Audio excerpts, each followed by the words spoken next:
আসসালামু আলাইকুম সম্মানিত প্রিয় দর্শক। আজকের এই ভিডিওতে আপনাদেরকে দেখাবো কিভাবে জামাত ইসলাম মামুনুল হকের দল এবং মামুনুল হকের সাথে কিভাবে বেমানি করছে এটা প্রমাণ সহ আপনাদেরকে দেখাবো। যে গত কিছুদিন আগে আমরা জানি যে ইসলামিক যে সমমনা দলগুলো ছিল, এটা জামাত ইসলামের সাথে ঐক্য করছিল, নির্বাচনী ঐক্য বলে।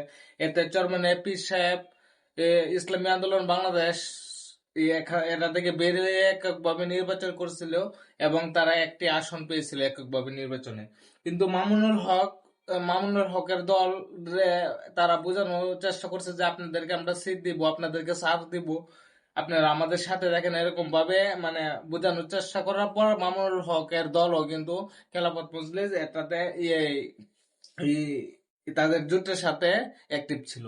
পরবর্তী দেখেন তাদের সাথে কিভাবে বেমানি করছে মামুনুল হকের দল। আসুন ওনাদের একটা লোক আছে, ওনাদের কাছ থেকে নিজের মুখ থেকে শুনি, তাহলে চলুন। এটা আমাদের দলীয় সিদ্ধান্ত, জেলার খেলাফত আন্দোলনের দলীয় সিদ্ধান্ত। সাংবাদিক বন্ধুগণ, আপনাদের মাধ্যমে একটা কথা জানিয়ে দিতে চাই। জামাত ইসলামী স্বাধীনতার পর থেকেই ইসলামী দলগুলোর সাথে মুনাফিকি করে আসতেছে। তারই আপনারা দেখেন, এই যে চরমনায়ের পিসা হুজুর হাত পাখা, ওনারাও বের হয়ে আসছে। আর অন্য অন্য অনেক দলগুলো কিন্তু বের হয়ে আসছে বাংলাদেশ খেলাফত আন্দোলনের সাথে। আপনার ওনারাও বলেছিলেন যে কিছু আসন সমঝোতা আমাদের সাথে করবেন, কিন্তু তারা আসন সমঝোতা করে নাই। এবং আমিও যেহেতু কেন্দ্রীয় দায়িত্বে আছি, আমরা ওনাদের সাথে বারবার যোগাযোগ করার চেষ্টা করেছি। আমরা ওনাদের বাসা থেকে আমরা ওনাদের আমিরের সাক্ষাৎ পাইনি।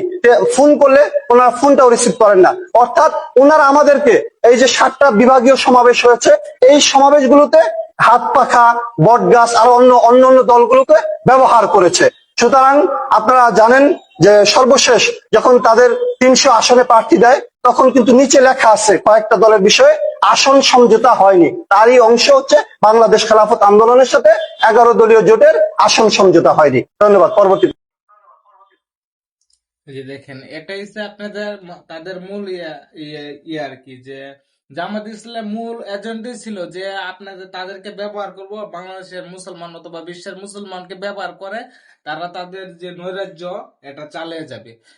এই 1971 সালে তারা ছিল পাক ভারতের সাথে যখন যুদ্ধ ছিল, তখন তারা ছিল ভারতের সাথে সংযোগ ছিল, বুঝছেন। তারপরে ভারতের সাথে সংযোগ হয়ে মানে পাকিস্তানের বিরোধিতা করছে।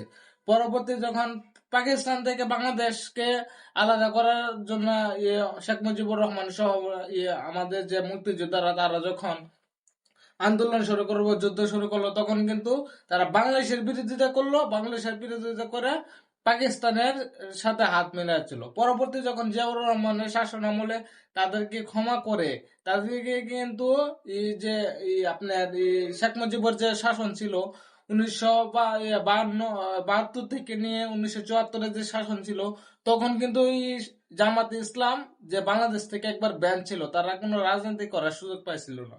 কিন্তু পরবর্তী জিয়াউর রহমান যখন আসলো, তখন বললো যে মানুষের মাইন্ড আছে, যে মানুষের একটা অধিকার আছে, যদি মানুষের অধিকার যে জামাত ইসলাম যদি মানুষকে আমি দমে রাখবার কেডা, আমি বাতিল করে দেবার কেডা, তখন কিন্তু তাদের যে নির্বাচনীয় যে নিষেধাজ্ঞা ছিল এটা তুলে দিয়ে তাদেরকে আবার নির্বাচন বা রাজনীতি করার সুযোগ করে দিল। তো পরবর্তী কিন্তু তারা এখন দেখতে পাচ্ছেন বিভিন্ন পর্যায়ে যে জিয়াউর রহমানকে বিভিন্ন ভাবে খুনি, জিয়াউর রহমানকে বিভিন্ন ধরনের মানে সর্বত্র জিয়াউর রহমানের মানহানি করার জন্য কিন্তু জামায়াতে ইসলাম উঠে পড়ে লিখছে। মানে জামাত ইসলামের স্বভাবই এটা।